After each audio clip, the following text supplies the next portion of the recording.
You got Bills-Titans, two undefeated teams playing on Tuesday night against the NBA Finals and the Major League Baseball Championship Series.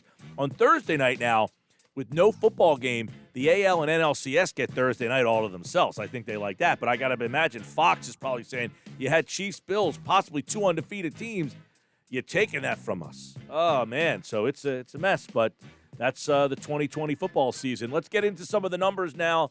Chad Millman from the Action Network, as Week 5 in the NFL is starting to create some havoc, Chad. We got things going all over the place. We might have some Tuesday Night Football, though. That should be a good night for bettors. You get two Monday Nighters and a standalone game on Tuesday. I bet you the Vegas and Atlantic City like the standalone games. Yeah, look, standalone games, we call them at the Action Network, we call them the island games.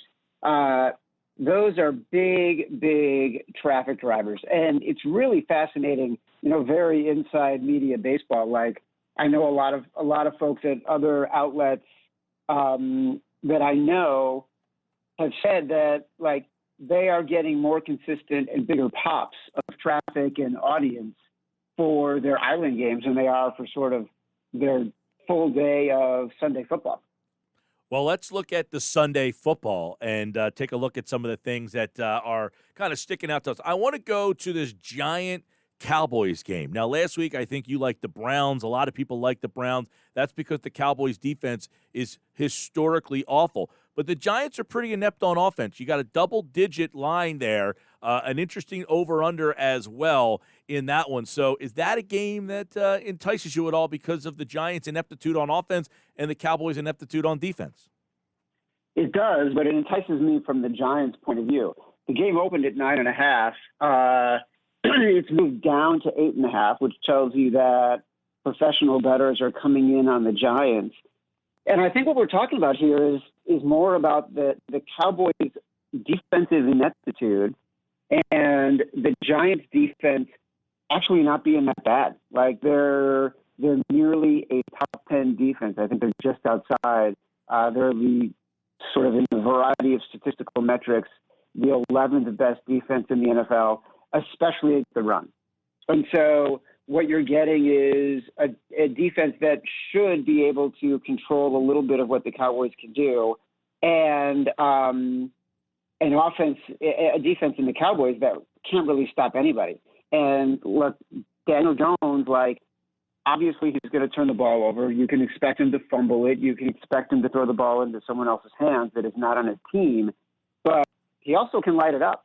And so there's a lot of forgiveness in this Cowboys defense. So I like the Giants in this game. All right, Giants, it opened at 11. It's down to 8.5 at some places. Most places it's 9. Let's go to last week. We liked the Browns. They put up 49 points against the worst defense. Now they're playing statistically the best defense. Opened at 2.5. It's down. It's +1 some places, -1 at others. So you got the really good Colts defense. Do we believe in this Browns team yet, though? I mean, they're getting points at home.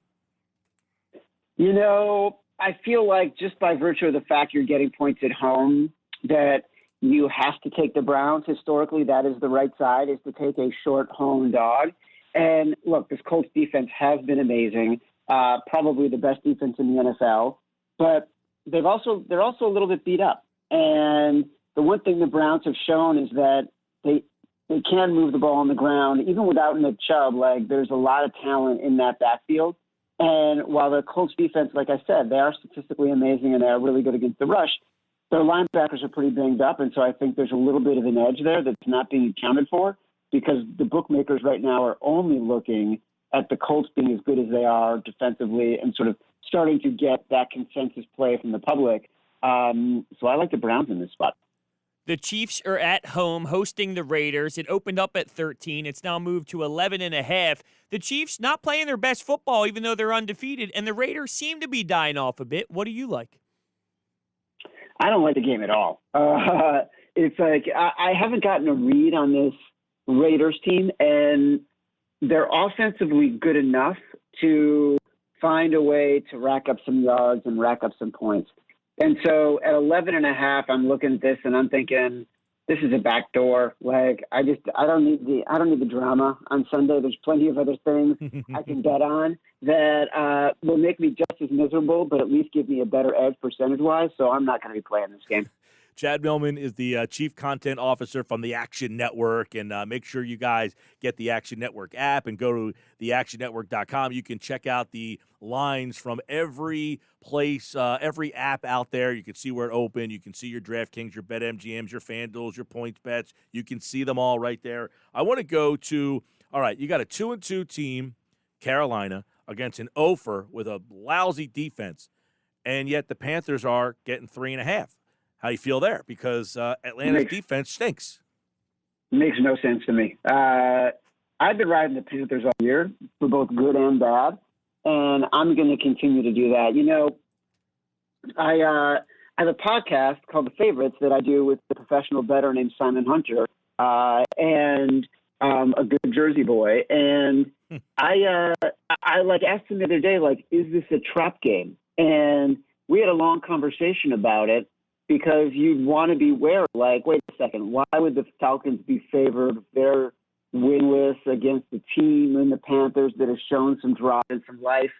And, like, I'm coming away and I'm thinking, I just like the Panthers here. I think they are better coached. I think they have a more disciplined system. I think that they move the ball better and more consistently than sort of the deep shots and the inconsistencies that come with the Falcons. So I am going to be on the Panthers in this game. And the line is moving in their direction. Like, it opened at 3 and a lot of places it's down to 1.5 and in some places picks. So that's where the money has been going. Yeah, I agree with that too. Not that I have any expertise in this field here. I win and I lose. But that being said, if I bet the Seahawks every game, Chad, I would win every time. They're 4-0 against the spread. Minnesota is one of those teams that I think people thought they would be better than they are, and you want, like, it feels like all year you're like, they can't be this bad. They can't be this bad. At what point do you say, no, they are this bad? Seattle's 7 against Minnesota. That's a pretty big line there, I thought. Yeah, that is for me, that is way too big of a number. And in this spot, I actually kind of like the Vikings as much as it pains me to say it. The Seahawks defense is atrocious. And the Vikings have offensive weapons, and their offensive weapons don't necessarily need to be Kirk Cousins trying to complete the ball to Adam Thielen. And so I think there's a big opportunity there. And the thing about the Vikings is they lost so much on defense before the season began. And I do think that it was going to take Mike Zimmer probably a month to figure out, okay, what am I doing with this defense? What he would normally do during preseason, he's now had to do during regular season. And they're suffering for it. But I think that they're probably closer to figuring it out than they were before.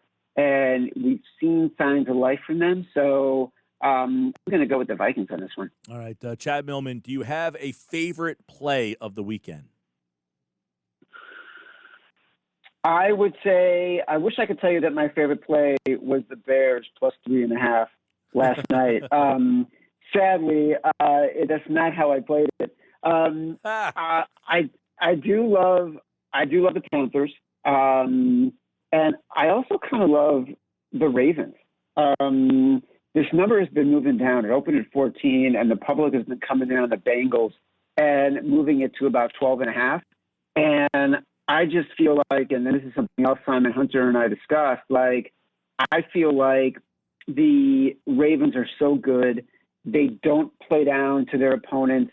The Bengals are all of a sudden getting a little bit of love because of what Joe Burrow can do. So I would favor the Ravens, and I would also say, for those in South Jersey, kind of love the Eagles plus 7 against the Steelers. All right, loves the Eagles. That's 2 weeks in a row that people have been liking that Eagles line. Last week they not only covered, they hit the money line, which I did too. Thank you very much. Chad Millman, any college game that sticks out to you? Well, look, the game to talk about is Clemson and Miami, right? And so this is really interesting. I think the number right now is probably in that 2-touchdown range. We at Action power rated this game Clemson 9.5. So Colin Wilson, one of our expert college football analysts, power rated it 9.5. to me, that says there's still a ton of value on Miami. I also think it's just a great statement game for the ACC. And like everyone gets so romantic about Miami and what it used to be and can it come back. And this is going to be one of those games where we get to truly see, are they any good? Can they step up in class? Like, is it going to be one of those things where they're just good beginning of the year and by the middle of October, we're not talking about them anymore? So I'm just excited for the game generally. And you can hear that game right here on 97.3 ESPN. The coverage starts at 7:30. He's Chad Millman from the Action Network and at Chad Millman on Twitter. Make sure you get out there and get those lines, get the good lines, check them out, bet responsibly, but have fun as always. And Chad, we always have fun talking to you, my friend.